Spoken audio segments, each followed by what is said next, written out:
Joker Folie, Deux, the long-awaited and much-discussed follow-up to 2019's surprise hit Joker, finally hit theaters last weekend, and the numbers across the board, critically and financially, leave something to be desired. The $200 million budgeted psychological thriller musical courtroom drama sequel debuted to just $37 million domestically, although it has crossed $100 million worldwide now.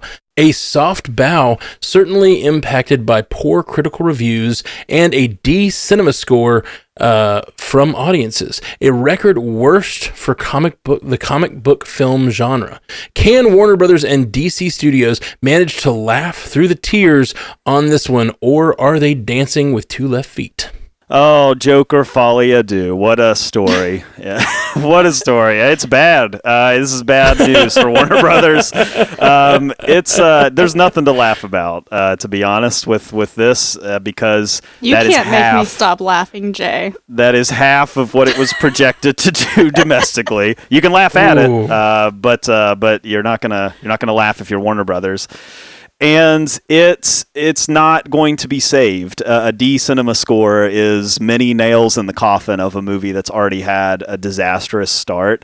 And so I think the conversation here is what happened around Joker Folie, Deux, a movie that I know on this show we were all very hopeful for. I remember the night that trailer came out, we watched it and we reacted to it, and all of us were pumped about it. I mean, we thought the trailer really showed off what this movie could be, and Lady Gaga looked awesome in it, Joaquin Phoenix looked awesome in it. Like, we just really kind of saw the vision through the trailer. And so we were banging the drum for this movie. And when it premiered at Venice, that's where it really started to go downhill. You started to get the early reviews of how people really did not like it. And on this show, we came out and said, people didn't really like the first Joker either. Critic-wise, it had a low critic score at the beginning, and then over time, people started going out and seeing it, and it really built up to something. But this one's different, all right? This one is completely different in terms of the story that was told here and the people that came out to see it, which was not many people at all. $37, by the way, is lower than Morbius. It's also lower than the Marvels, million, which we all like the Marvels. Jay, the Marvels, say what? $37 million, not $37. You said $37. Did I really? Oh, well, $37 million. You weren't wrong. It is less. Yeah, it's still less. 37 is less than Morbius. Did I really say 37? Okay. You said $37. All right, I got to lock in. Okay. All right, so today I'm going to go through with you all and tell you the high points of an expose that was written in the Hollywood Reporter today on what went wrong with Joker Folie, Deux. So I've gone through this, I've read through it, and I've picked out what I think are new pieces of information and interesting pieces of information, and some of them, to be honest, I'm not trying to dance on its grave, but some of them are just funny pieces of information, really, when you just zoom out on the whole thing. So let's go through some stuff. So the idea for this movie came to Joaquin Phoenix in a dream. All right, is the way that this film came together. This is the beginning of this came, the musical element, the basic plot, and all of that was a dream that Joaquin Phoenix had. And they actually contemplated putting this on Broadway first before they decided to put it into the theaters, but ultimately decided to do theaters instead. All right, so they got together, Todd Phillips and Warner Brothers. They had to figure out how this was going to work with DC. And this is one of the main things that I think we should talk about, is that, like, DC was shut out of this movie. All right. The way that the expose wrote it is that they gave Todd Phillips free reign. They said, you can do your thing. You can max out the budget. He ballooned the budget of this film up to $200 million, $50 million of which went to him, Joaquin Phoenix, and Lady Gaga only. All right, wow. So a quarter of the budget went to just those three. All right, so they ballooned the budget. DC Studios came in. He said, no thanks. James Gunn gave him notes. He did not consult the notes. The DC logo didn't even pop up in this thing. Like, they wanted no association with DC Studios at all. They wanted to completely sever ties. And that's new information. Like, I've kind of wondered, because James Gunn usually, he's been hyping up other DC projects that aren't DC Studios. Like if you remember last summer, he stumped really hard for The Flash, and he's been talking up The Penguin and like some of these other DC things. He hasn't really said anything about Joker Folie à Deux, which I thought was weird, but now it really makes sense, is that he was not welcomed into the room with this movie. And so the crew, the cast, and Phillips, most importantly, were not getting any feedback on this movie. They did 0 test screenings, which is insane. That's insane. To do 0 test screenings with anyone on a $200 million movie that's a sequel, that's a comic book, it's a genre film, that's crazy. It could have used some test screenings, like, obviously. And Lady Gaga's another interesting thing here, too. She apparently signed on to this script before it was finished and really did not know the types of... Like, she shot a bunch of stuff, and she's starting to talk about it a little bit, and I think she'll talk more about it. She shot a lot of stuff for this movie that never made it into the movie. And it seems like maybe, I'm just kind of speculating here, but it seems like maybe she took this with the idea of thinking, like, let me go get that Oscar that I didn't get for A Star is Born. That's what that movie's called, right? A Star is Born? And so I think when you see the final product and you see maybe her comments on how much was shot, there's a disconnect there. She's definitely not kind of the centerpiece of the movie in a way that maybe I think she maybe thought she would be. So again, there's kind of a conversation there around Lady Gaga. So like we said, $200 million budget, $50 million went out. $450 million globally is what it needs to clear to break even, and it's probably not going to do that. I mean, with starting on the weekend that it had, I don't see it doing that. And then finally, and I'll let you guys get in here, like the D CinemaScore is something just to kind of to talk about. I don't know if we've gone into detail about how CinemaScore is calculated in here before, but a CinemaScore is not just a bunch of critics. What the CinemaScore has data behind it. They go out, they talk to people who've seen the movie, fans, casuals, everybody. They come out, they interview them. They say, hey, why were you here? Did you like it? Would you see it again? Would you recommend it? What didn't you like about it? They gather all this data. So that D is really alarming if you're Warner Brothers, because first of all, like you said, a comic book movie has never gotten a D. These are genre films. They're supposed to keep people coming out to the theater. So what that tells us is that people hated this movie. Like, they came out of this movie and they hated it. Lady Gaga fans hated it. Fans of the first one hated it. People didn't show up for this movie. If they liked the first one, they didn't go to this one. And it's a disaster all the way across the board. And it will fall off hard next weekend, is what that D CinemaScore tells us. But yeah, overall, this is a fascinating movie. It's going to be studied for a long time, I think, like to see like I think this is going to cause changes. I think the ripple effects here are going to be significant. I think the budgets are going to be reined in a little bit more on these genre films. I think the creative control aspect of just saying, Todd Phillips, go do what you want, that's going to be reevaluated. What are we doing when it comes to fans and fans of a thing and creative control and moving away from the source material and all of that? Like, these are conversations that these studios are going to have at this point after a movie like this, which this is the last in a long line of them, but this is a pretty bad one. I did see the movie this weekend, and if you'd like to hear my spoilery thoughts, Ashley Coffin and I covered 2019 Joker and Folie à Deux over on Bingers Assemble, so I encourage you to go check that out. But to give my take on the film, dancing around spoilers, fascinating is a good word, Jay, because I agree. I think it's inherently fascinating, and considering the future of everyone involved, like, we haven't really talked about it on the show, but Joaquin Phoenix has kind of been in a little bit of hot water recently for abandoning a gay romance film that was like weeks away from shooting, and he just said he wasn't interested anymore. So a lot of people left without work, a lot of money left on the table. Not a good look, but Todd Phillips especially, like, thinking about that 2019 Joker, we talked about it on the show. I don't think anybody expected, even Todd Phillips didn't expect that movie to gross $1 billion. It did come out at that time where it was just like comic book movie after comic book movie after comic book movie was bringing in, $1 billion, and it came off the heels of Endgame. And it was such an antithesis to Endgame. It was so edgy and had something completely different to say.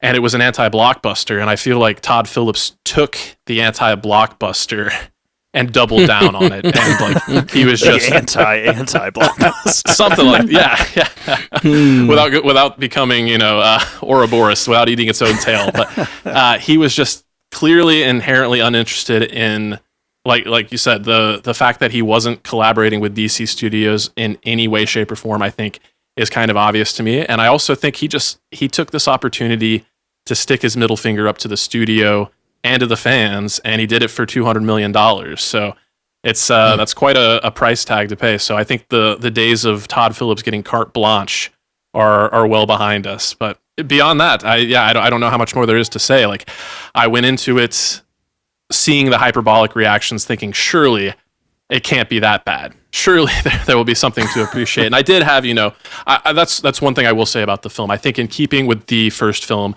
the technical aspects, the filmmaking, the performances, the cinematography, that's all there.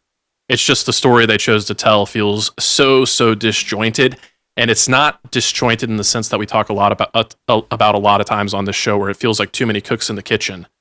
This feels like there maybe should have been more cooks in the kitchen, like somebody to offer some guidance or a second opinion here, because it's a singular vision.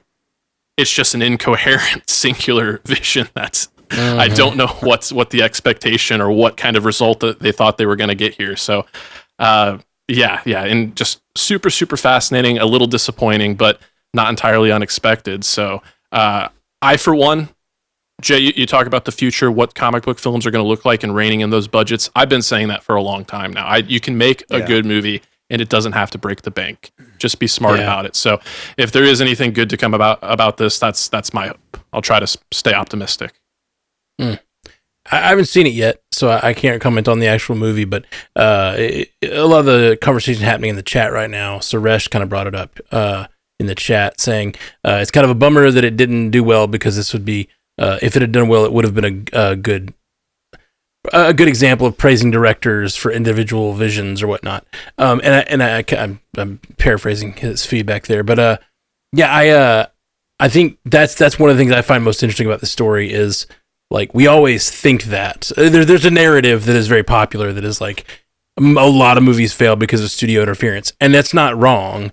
That is true, but like, studios are sometimes a great guiding hand that give good notes. It just really depends on the studio and the suits that are there and how you can give soft guidance without forcing Sam Raimi to fit a bunch of characters he doesn't want in his movie, or whatever. And there's other the other a big example of another movie that people have a series of movies that people have problems with are the prequels in Star Wars. Some people love them, but a lot of people have problems with them, and a lot of the problems stem from George Lucas just having carte blanche to do whatever he wants because he's George Lucas. And there's all these examples of movies like that, where when you just have complete creative control and no oversight, or just someone you trust saying, maybe consider this. I was listening to a interview with Kevin Smith this week, and I loved Clerks growing up. When I was a teenager, Clerks was one of my favorite movies. I found I'd never heard this story. At least I'd never heard him tell it anyway. I think I may have heard it online somewhere. But apparently that movie was originally, his original ending was to have Dante, the main character, get shot at the end. And then the studio was like, that's terrible. That's a terrible way to end this movie. It's such a fun, lighthearted, you enjoy these characters, and then you just shoot him. He's like, don't you get it? It's a joke, because he wasn't supposed to be there, and he's dead. And the studio head was like, yeah, but it's not a funny joke, and it ruins the whole vibe of the movie. And he was so dedicated to that ending, but he relented, and that's, I would have hated that as an ending, like, would have made that movie feel like heavy instead of like this fun romp. It's just, I just find that a very interesting concept. The idea that it's not a either or thing. It's a balance between the proper amount of guidance and input. Obviously, there are examples of great directors who have done their singular visions and done a great job with that. But I think most of the time, a singular vision needs a little bit of guidance. And like you were saying, Jay, just some test screenings to let them know, like, people hate this. You could have got that D CinemaScore energy out there early. Yep. They did it with Captain America: Brave New World. They did test screenings like months ago, and they walked away being like, wow, everybody hates this movie. And so they went back and did weeks and weeks of reshoots. I mean, that's what a test screening is for, is to sort of take the temperature and then you can make adjustments if you want to make adjustments. And there's such a thing as an echo chamber getting too tight and everybody buying their own hype a little bit, and then the final product making it to screen and it doesn't make sense to anyone else. And I don't remember if this was Lady Gaga or Joaquin Phoenix. I think it was Lady Gaga. But she talked about how sometimes her and Joaquin Phoenix and Todd Phillips would go into the trailer, like they had the whole script and the whole thing was done for Joker, and then they'd rip it all up, like literally rip it up ceremoniously and start over. And she talked about it. Was it Lady Gaga that said? Oh, did you hear that quote? I think we talked about it on the show. I think it was her, but I was just saying based on what I saw on screen, I totally believe that process took place. Yeah. I remember when I heard that was way before the movie came out, and I thought, kind of just for a second, like, that doesn't sound like a very good process. Like, that kind of sounds like a terrible process. But I was like, but the trailer looks great. It'll probably be fine. But then now it totally makes sense that, like, there's this feedback loop of this is so great, like over and over. No test screenings, no notes from anyone else, no DC involvement, no Warner Brothers involvement. Here's all the money you need. Go out and do your thing. And what we got at the end was a film that felt like you ripped it up 100 times. And you know, the quote came out as like, this was so empowering. It was so artful. And I think it just made it a mess, like having that sort of vision and patching together a lot of these like half-baked ideas and sort of smashing them all together, cutting it. I mean, I feel bad for Lady Gaga, to be honest, like, because I think this week you'll see her start to say things like, I'm kind of sad that we didn't get to see everything we shot and everything we did. Like I think you'll start to see that. And I'm not saying that we need another Snyder cut, like we don't need the Gaga cut or whatever controversy, but like that's what I'm foreseeing here is like that kind of idea is that like Lady Gaga, she wrote a whole album and released a whole album about this, it's titled like Harlequin or something, like it's like supposed to marry to this, and so this does no favors to her career now on film and in the studio, music, and it's just I feel like she's sort of a victim in a way, you know what I mean? Like with this whole thing, like she signed up for something and didn't really know what she was getting herself into. So, I mean, more will come out. You know, it's all that. I mean, she still made out with a lot of millions of dollars. You know, but whatever. But still, it's just it's a mess for everybody's career. And Scotty, you said the thing about Joaquin Phoenix. Like that's not the first time he's done that either. Bailing on a movie a few weeks before. I mean, he has a history of that. This is the movie he could not bail on. You know, like he was. Yeah. He's the Joker, like he has to be the guy, and we see sometimes maybe he's more of a problem on set that people just don't want to put up with, and I mean it's a mess all the way across the board.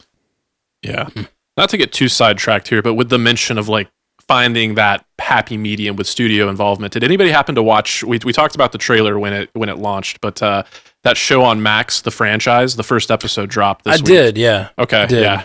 I haven't watched it yet. I saw it streaming, but I haven't watched it yet. Matt, I think you said it when we talked about it in the lightning round, but you thought your takeaway that it didn't feel like it had anything kind of like additive to say about franchises, and I agree. Once I saw the episode, I thought it was kind of antagonistic towards them. Yeah. But it didn't look like it was a loving send up. It looked like it was tearing them down, and I completely think that after seeing the first episode. Yeah. I agree, but just like. Yeah, I thought about it in the context of like, what is that happy medium? Because like in that show, I do think, you know, people that like this show and like franchises should maybe check it out, because like I thought the best part of the show was the Kevin Feige stand-in. He's like Kevin Feige, but he felt more like Alex Jones, and Kevin Feige. Well, he wasn't Kevin Feige. No, he was a different guy. I'm pretty sure, because when he says he mentions some other guy's name who is the head, and he's the guy that everyone loves, and this guy's more like he was the studio head that he says, I don't like my name being known. I get things done, like da da da. And he mentions some other guy that is the head of what do they call it? Maximum Studios? Yeah. Yeah, that sounds right. Okay. There's nothing positive. There's no like. I thought. Now we're talking about a totally different thing. I'm sorry, but the franchise. That wasn't my intention. The franchise as a show. There's the character that gets you into the show, and I thought for sure she was going to be a fan, and that was what she was going to see all the chaos and then go like be disappointed because she really loves these things and see like oh, but there is a love for it here or something like that. I thought that was going to be sort of the thing toward the end of this episode, but nope, it's just a cynical look at people trying to make like, you know, whatever, blockbuster mill movies without any heart. It was a bummer. Let's move on because we have spent half the show on Joker Folie à Deux, and Haley marked in our script a little behind the scenes. We often say we'll mark like if we don't really have anything to say about something, like so don't wait on me to say anything because I'm not gonna. And Haley marked, I'm not going to talk about this. And then we talked without her for 30 minutes. Haley's been on the bench for 30 minutes. Yeah. I actually She's took like, a put nap. me in the game, coach. Yeah. I'm revived. all those shots of her, when I cut to the 4 shot, it's going to be just her sleeping.